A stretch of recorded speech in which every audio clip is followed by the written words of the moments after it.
right, let's get into our first topic of the day, the silent war, the people versus data centers. I have a mouth of lemon pound cake. All right, let's talk about a conflict most people don't even realize is happening, but it's spreading fast across the country. What's being called a silent war between rural communities and data centers. Because while everyone's talking about AI, streaming, cloud computing, and the future of the internet, very few people are asking, where does all of this actually live? The answer is data centers. Massive warehouse-sized facilities packed with servers that power everything from your email to AI models to financial systems. And right now, tech companies are building them everywhere. We're talking about Northern Virginia, which has become the data center capital of the world. Entire neighborhoods in places like Loudoun County are now surrounded by server farms, and residents are pushing back over constant noise, massive energy use, and the transformation of their communities into industrial zones. In Prince William County, Virginia, locals fought a controversial plan to build a data center complex right next to the historic Manassas battlefield. Residents argued it would damage the character of the area and strain infrastructure, sparking packed town halls and heated political fights. Head out west to Oregon, and you'll find similar tensions. In places like the Dalles, where Google built major data centers, concerns have been raised about water consumption, especially during drought conditions, as these facilities require massive amounts of water for cooling. Same story in Arizona, where data centers tied to companies like Meta have drawn scrutiny for their water usage in already water-stressed regions. Then you've got Texas, where rapid data center expansion has raised alarms about strain on the power grid, especially after the state has already experienced major energy crises. And that's just the U.S. In Ireland, data centers have grown so quickly that they now account for a significant portion of the country's electricity usage, to the point where regulators have warned about the impact on the national grid. In the Netherlands, the government actually stepped in and temporarily paused new data center construction in certain areas because of concerns over land use and energy demand. So what's driving all of this? Simple. Demand.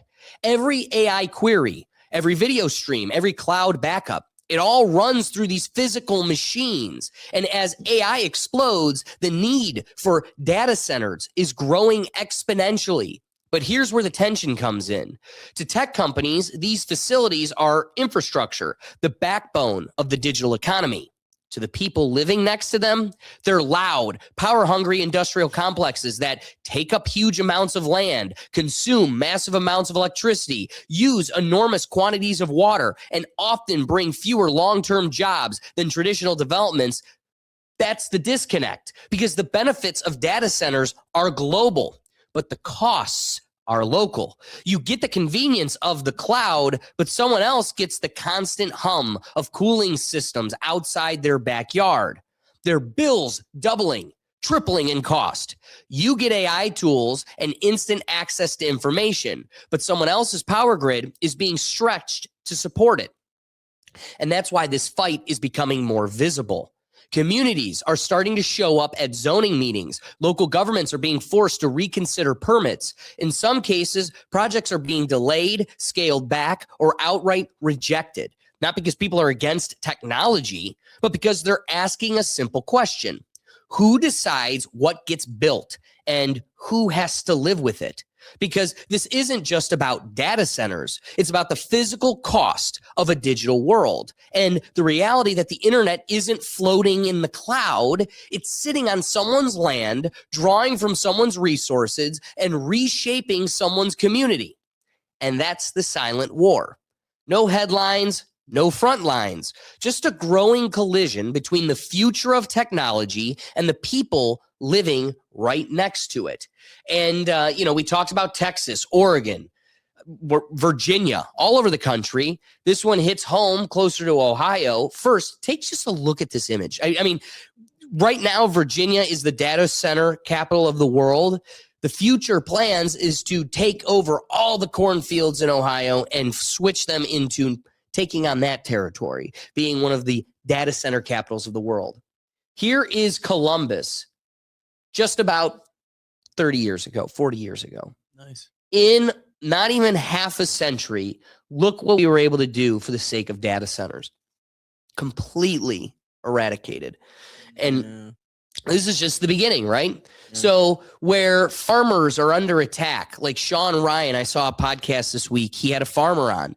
And, you know, we have American farmers that are stressing their system or straining their system because they have to use old equipment, or else to update and get the newest equipment, it has to be through oligarchs like Monsanto and huge farming equipment industry like controllers. So you can't just go to a mom and pop shop that makes the tractor that you need. You have to go through these avenues to get, you know, FDA approved and all the other BS, the red tape creates monopolies with. Capitalism at its finest. Exactly. So now their farmers are straining themselves by trying to keep their farms alive with old, dilapidated equipment because they don't want to be forced into these oligarchs.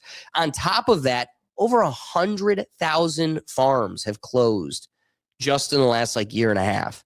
And that's, again, directly drawn to the restraints we're putting on the agricultural industry.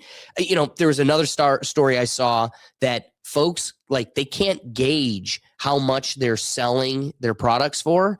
So the feed price is fixed by the system, and the what you could cost sell your milk, butter, or meat for is also fixed by the system. So 8 months out of the year, they're actually operating at a deficit where the grain to feed the cows is more expensive than what they're allowed to sell the milk for or the meat. What's up, Doug? Well, like off the farm side, even too, like we've talked about this too, where in order to feed power to these data centers, 3 Mile Island has been bought by Microsoft, and they're reactivating it in order to solely power their data centers. Really? Not us. I didn't know that. Yeah, not us, not our communities. That's what I was gonna ask. Like, yeah, what's that? When are they gonna start taking over country instead of oil, but just for the land for data centers? You're seeing it. How about this?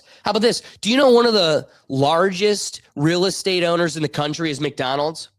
I am willing to bet you, as the public becomes more and more aware of goy slop and the poison we're allowing them to, you know, hinder us with, McDonald's is eventually going to crash. And I wouldn't be surprised, instead of audibling their menu, they just wreck the franchises and turn them into data centers. Yeah, Doug. So we talk about land for data centers, though. One thing Microsoft did do is they have been studying putting data centers underwater, because then you don't need as much like cooling and power and all that.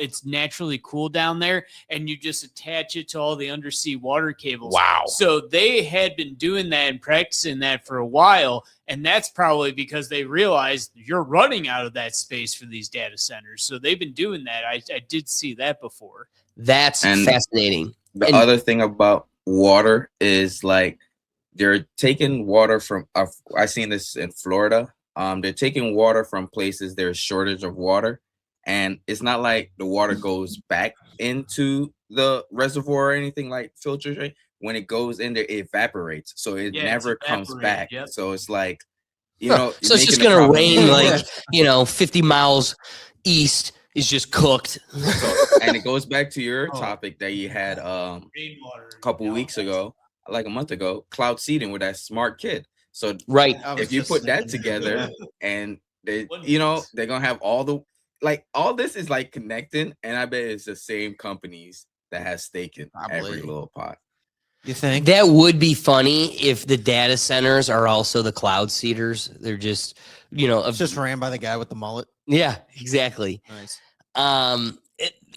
You know, Doug, it's interesting you raise that, because real estate is going to be an interesting consideration. You've only got so much land, and then your cost of, like, you have to cool these data I was about to say, and then it's also twofold, because then you're also addressing the cooling situation without having to worry about piping it, getting like, a pipeline of water or however, but then also maintaining it, all that. You're tapping it right into the system too in those underwater cables. Right. But it is funny. Like, this is the oxymoron that the industry has evolved into. Mhm. Bill Gates himself has completely abandoned the environmentalism approach and goal, because he sees there's significantly more value in the technocracy that's coming on its way. And instead, screw the environment, I'd much rather control and own the people. So he completely abandoned environmentalism, because look at the cost of environmentalism is the technocracy. A good guy. What a good What guy. a good man. You should get a vaccine from him. You should get corn from him. Speaking of good guys in tech, let me take a moment. There's a new Fortnite season. I gotta say, the last 2 seasons have been They've been bad. they've been dookie. They've been really bad. This current season, Even I'm worse. like a week into it. It's awesome. Oh, is it? It's so awesome. And Is Ice Spice back? no, I'm the Ice Spice Oh. in the game. But the new season's super great. So definitely a big fan. But I bring it up because there's very few honorable people in the tech industry, and those that are influencing the direction of our future. Here's the owner that built Fortnite. He is quietly buying up America's forests and refusing to let anyone touch them. We think it's admirable, but in reality, he's just trying to make real life Fortnite. Yeah, probably. We're about Um, to praise this man, and in 20 years, they're going to be like, he's just killing people. Yes. He's just dropping them in. Deadliest game. So Akash Gupta is someone that worked with the owner of Epic Games, or the guy that created Fortnite. Huge dub. And here's his testimony. I worked at Epic Games for 2 years. This is real. And the strategy behind it is smarter than most people realize. Tim Sweeney has spent nearly 2 decades buying North Carolina forest land, 50,000 plus acres across 15 countries. He's now one of the largest private landowners in the state. The purchases started in 2008, right after the real estate collapse wiped out developers who had been planning golf resorts and luxury communities on biodiversity wildernesses. Sweeney paid $15 million for Box Creek Wilderness, a 7,000-acre stretch in the Blue Ridge foothills containing 130 plus rare and threatened species. Developers had owned 5,000 of those acres before the crash. He bought them for conservation prices when nobody else was bidding. He runs the acquisition through an LLC called 130 of Chatham. He buys the land, holds it for years, then either donates it to the U.S. Fish and Wildlife Service, sells it at a discount to state parks, or hands it to land trusts. In 2021, he donated 7,500 acres in the Roan Highlands to the Southern Appalachian Highlands Conservancy, largest private land donation in North Carolina history. I mean, get rid of Ricky. Where'd you go, Rick? Where'd you go, Ricky? R.I.P. Cowboy Carter. Cowboy Carter. A billionaire worth roughly $60 billion is spending tens of millions acquiring wilderness specifically during economic downturns, then giving it away or placing it under permanent legal protection. The land will outlast him, Epic Games, and Fortnite. That's the part that separates Sweeney from billionaires who write checks to get their name on the building. The building depreciates the forest compounds. I hear what he's saying, but I disagree. It is not outlasting Fortnite. Nothing is outlasting Fortnite. Nothing is outlasting Fortnite. I could agree. Yeah, But I that think forest it's will be pretty turned into admirable. a data center, and Fortnite will be on a new season. Exactly. We thought Elon Musk was buying Twitter for admirable reasons. We got humbled. This guy, he's a billionaire. All he wants to do is go to space. No, he doesn't. What happened to that? He's still. Oh, what are you talking about? They're going to be going to Mars here shortly. Nothing stopped there. They're full speed ahead. I know. We just haven't heard many stories of rockets lately. Yeah, For all no, mankind. exactly. No need to commit to bettering this planet. Just start rebuilding the next. which is probably what happened to Mars One. They were like, go to Earth. Damn, this is a problem. And they screwed it up again. They sent over a T-Rex. So one last, we've got a few considerations for these data centers, but one thing that I find, we got excited about Afroman. That's a true American patriot. Well, it's a happy story. It's a happy story, but I don't think anybody takes the cake from my main woman, Ida. Ida Huddleston, I think, is truly what an American hero looks like. Guys, I don't think chocolate's supposed to look like this. Nope. That's not Ida. That's earlier. That's coming later. She's like, I gotta give you a piece of my mind playing that video. Oh wow, I got him switched. My way, I'll stay and hold and feed a nation. 26 million doesn't mean anything. Some people might find it hard to understand Just how kinda don't Delcia tread on your Bear can flag. turn Why away not? a 26. If it's my way, I'll stay and hold and feed a nation. 26 million doesn't mean anything. Some people might find it hard to understand how Delcia Bear can turn away a $26 million offer to buy some of her land until you spend a little time with her walking the dirt road she grew up on and in the house her daddy built. Paid taxes on it, fed a nation off of it, even raised Off of the wheat earth. through the Depression and kept bread lines up in the United States of America. Delcia is one of dozens of landowners approached by an anonymous buyer, one of the major players in artificial intelligence, likely Google or Meta or Amazon, to purchase their land. They call us old stupid farmers, but we're not. We know whenever our food is disappearing, our lands are disappearing, and we don't have any water. Delcia's mom, Ida Huddleston, is now 82 years old, and she certainly does Ida! not trust the promises made by the AI companies. So, what do you say to the people who say, hey, this is going to bring economic prosperity? I say they're a liar and the truth ain't in them. It's a scam. They're a liar. I The would- truth ain't in them. I wish when she answered that question, she was like, I'd give you a piece of my mind. been I just amazing. love. All right, let's be real. Ida is going to win a word puzzle race. Sudoku race outside of her territory. However, I think it's awesome. When the reason this kind of strikes a chord with me, because even with this show, it's one of those like I wouldn't want to sell out. I wouldn't want to have to become something I'm not for the sake of money. And my dad looks at me and he's like, you'll take whatever money you get because you're getting no money. So why would you do something for free and then turn away the money? Because integrity, preserving what it really is. And that's, everybody's got a price tag. What is your price tag? The fact that Ida can sit there and someone can offer her $26 million to be another domino in the degradation of America and just the absolute consumption of the American people and their way. The fact that you will, it doesn't have a $26 million price tag where most disgusting crooks with money would not bat an eye at taking that payday and further expanding their interests and further damning the people. So it's just interesting to consider, like, Ida's got a price tag. What would it be? At a certain point, though, it also feels like maybe there is no price tag, and that's someone that would die on the hill. Or she's someone waiting for them to say 35 million. That's what I mean. It's curious. Yeah. Makes you wonder, Well, it like, makes- is that it? She's super aware of how much her land's actually worth, and she's like, no. Nah, it's not worth that. No.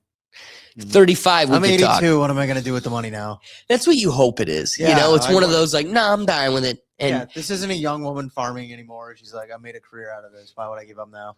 but at the same time, I look at people within our circles of like people whose parents had businesses and the boomer kids adopted the business. All of them eventually sold out, Mhm. except for the Ganleys. Ken Oh, Ganley, yeah. who took it over.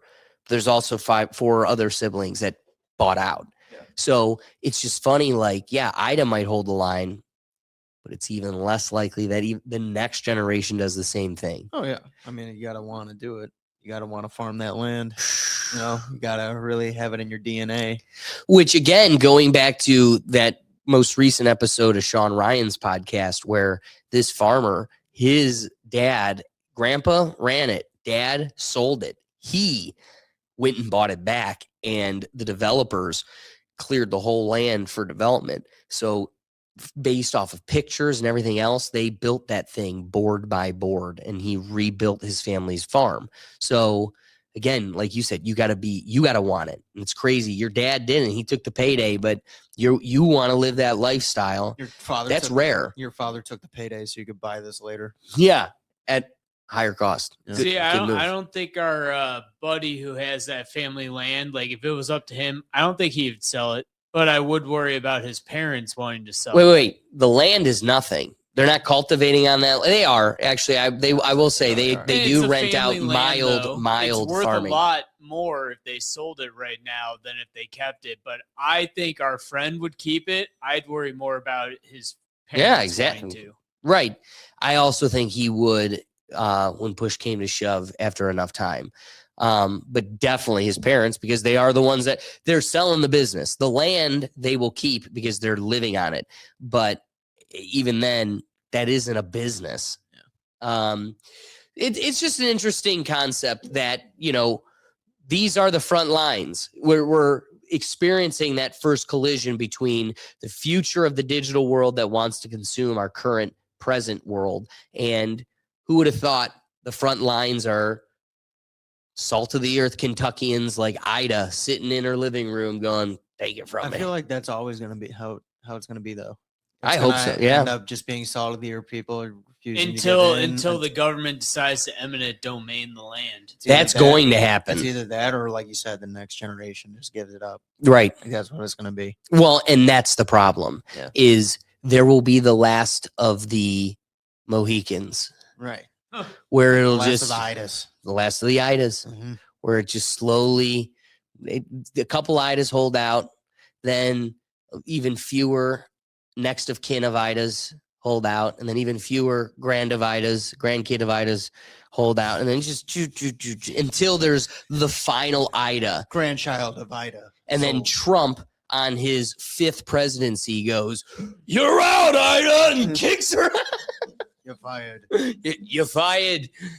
He needs to bring that back. Just No, bring it he back. doesn't. We Yeah. we could get rid of him. Just bring We could just get rid of him I think entirely. NBC owns that probably. I think you're right. Yeah, I why could wouldn't guarantee he? you're right, which is why he hasn't said it in either presidency.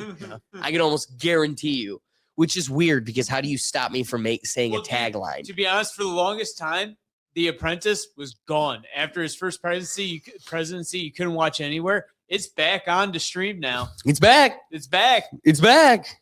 It's gonna be weird to watch that, realizing like You watch it and you go, I did "Oh, watch this it. was part of the script all the time." Like the whole time, this was all part of the it'd plan. be like it'd be We like, thought we had autonomy. it'd be like if Snooki became governor of New Jersey, and you'd be like, "Wow, I saw her get arrested." on No, the beach." when you go back and rewatch it, it's very like, oh, that was all propaganda.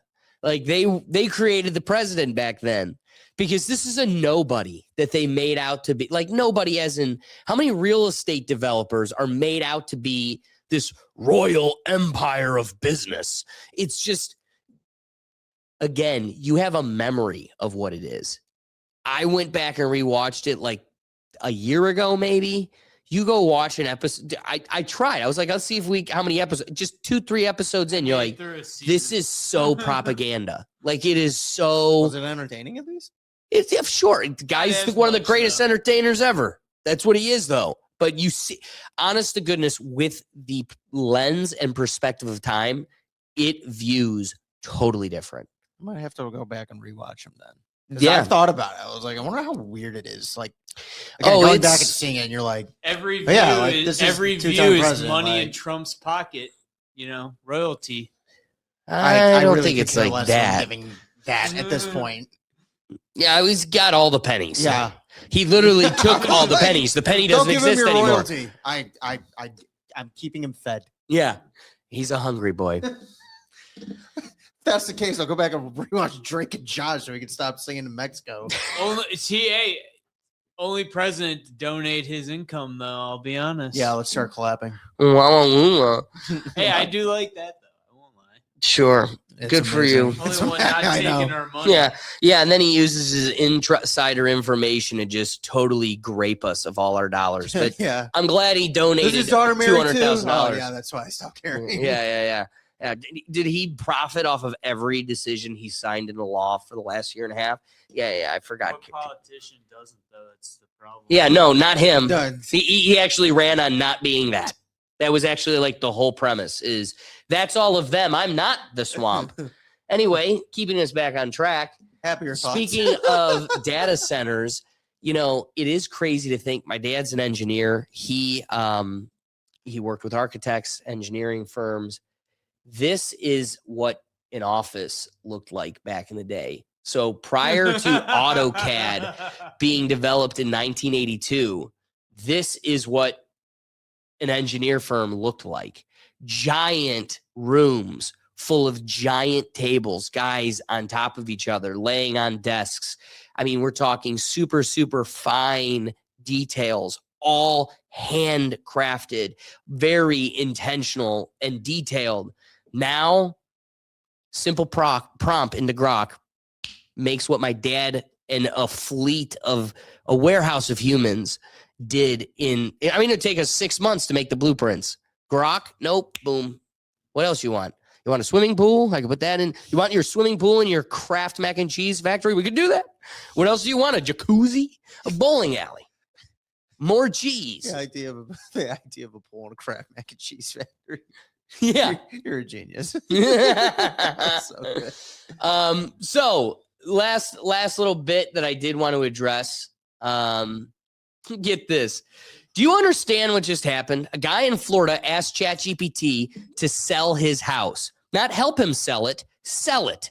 Pricing, marketing, showings, contract, everything. Sold in 5 days. The average real estate agent takes 6% commission on a $400,000 house. That's $24,000 for what? Putting it on Zillow and sending you emails? This man paid $20 a month for ChatGPT and did the whole thing from his couch.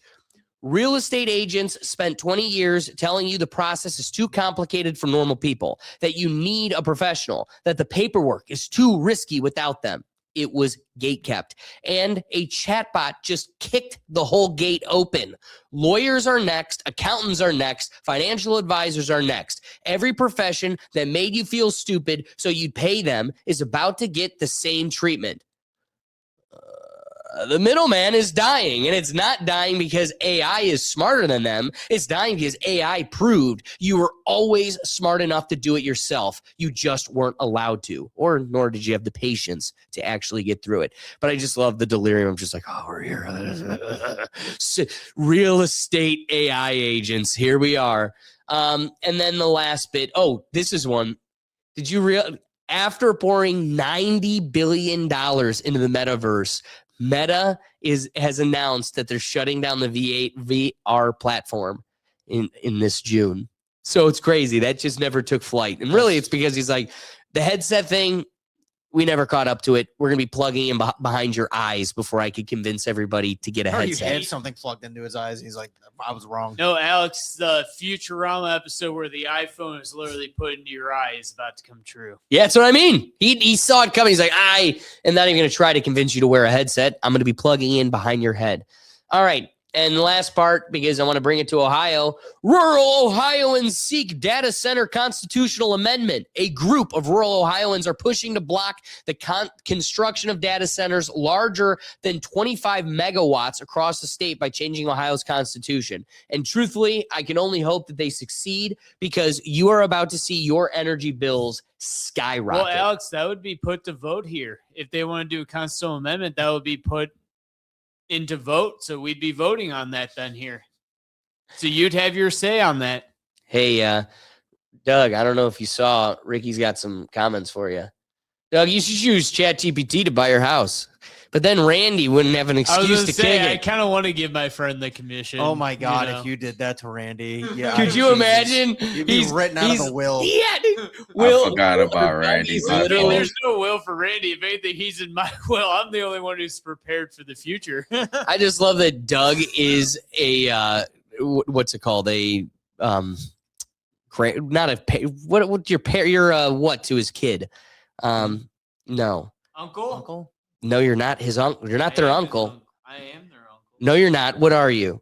Uncle. Godfather? Godfather. Thank you. Oh yes, I. Oh, am sorry, my head's so far up my ass, it's back on my shoulders. So I'm godfather to one of his children. But you're not their uncle. I am their uncle. You're an ass. Anyway, so he'll be the godfather of their kids, but I'm gonna write you other way. I'm gonna give the commission to a chat bot. No, that's the beauty though, is that the Or- chat doesn't take commission. Exactly. Hey, you buy your house and just still, fork over that little change to your boy, but like, hey, here's a Christmas bonus on me. I know I didn't use you, but here's a little thing, you know what I mean? Little Christmas bonus on me. You're gonna save that money anyway, so why not just cut your boy off still? So Get the kid true. something nice. So true, You know? bestie. And Rick, wait, you I have have a any- question. Yeah, please. So I got written into stuff that to inherit that I'm not. It's in the will that I'm not allowed to sell. Is that like not a thing? No, that's a thing So, that runs so- with the land. Yeah, your will So- is your will, man. Well, not even the will, but any like surveillance or convenience, any of those types of like constraints follow with the land, and they can be applied by the landowner. So through transfer, they can give it on any condition, and those conditions will run with the land. why can't parents? Well, you said they just sell out. Okay, never mind. It's true. Literally, Exactly. maybe the grandparents are like, I already know you assholes are going to ruin this for me, so you can't do it, nor can your grandkids. But if you But you're want gonna your own it kid and to like it. inherit something, you have to raise them from young to like love it. You don't push it on them and things like that. But it's But again, get them involved. Like, you know, Watch. Hey, David works his family farm. Our There you old go. David. old David, What's the show? Severance? No, not Yeah. Severance. Succession. Succession. Yeah. It's a prime example. Make them want it so bad that they'll rip their siblings' eyeballs out. Except the one wants to be president. Yeah, there you go. That's a real victory. All right, data centers are coming. The war is upon us, and it's the people versus the machine. Ricky, any rapping thoughts on the topic? AI is gonna hack these people's email, blackmail them so they can pass these data centers so they can take over, get a land, and create the Ultron. I'm telling you, Ultron Literally- is coming. Literally, the AI is gonna go. Is that kitty corn that is in your photo library? And you're like, no, it is now. All right, I'll sell the Not land. even kitty corn. They might just start like a profile of like a hot chick, texting them on the low and be like, I'm gonna Cabbage show your Patch wife Kids. this. You're gonna lose everything if I show your wife this, like there's so many ways they can blackmail people without it being, He's so right. that way. Like it's Why don't we just give it to them now? See what they could do. Why make them take it? They're gonna get it anyway. Why don't we just give it the machine? Why don't we give Starlink and the Terminator just everything? you know what? Why do we Since have we're to make 'em take mentioning this, we need an This is a great update film on franchise. Parliament AI. We need an update on the Parliament AI over there in Europe. How's she doing? Yeah, I'd love to know. After she birthed all of her twins across the parliament, I would be curious to see. Yes. We have the first government run by AI. How's that going? They own all of Eurasia. Oh shit, we shouldn't have turned around. Nice. Yeah, it's gonna be crazy. Maybe I'll have to make that an update for next episode. We got to figure out what's going on with them. Yeah, we did. As AI is taking over everything else, As fun as Afroman. That one was sad. and Afroman's totally organic. Yeah, that's a real. Lemon bound cake. Do you have any rapping thoughts before we close Dude, it out? you want me to follow up kitty corn blackmail? No, I think you nailed it. Oh, thanks for doubling down. Hey, Doug, any rapping thoughts? No, I think you nailed it. I don't like Will. I can't top it. Ricky went for the fence on that one. I'm like, Hey, he knocked I it can't out. argue it. So when you zoom out from all the individual fights, the town halls in Virginia, the water concerns in Arizona, the power strain in Texas, the national limits in Europe, a very clear pattern starts to emerge. This isn't just about data centers. It's about who absorbs the cost of progress, because the digital world has done a very good job of feeling weightless. Everything is instant. Everything is accessible. Everything feels like it lives in the cloud. But there is no cloud. there are buildings, there are power plants, there are water systems, there are communities. And the more advanced our technology becomes, especially with AI, the more physical infrastructure it requires to sustain it. What we're watching right now is the early stage of negotiation that hasn't been fully defined yet. How much land do we give up? How much energy do we allocate? How much local disruption is acceptable for global convenience? Because the incentives aren't aligned. Tech companies are rewarded for scale and speed. Communities are forced to deal with permanence and impact. And when those two collide, you don't get a clean policy debate. You get resistance, not because people are anti-technology, but because they're starting to realize that the benefits of this system are distributed broadly, while the burdens are concentrated very specifically. And that imbalance doesn't hold forever. At some point, either infrastructure adapts to communities or communities push back hard enough to reshape how that infrastructure gets built. And that's where this is heading. Because the future isn't just going to be decided by what we can build. It's going to be decided by what people are willing to live next to. Okay.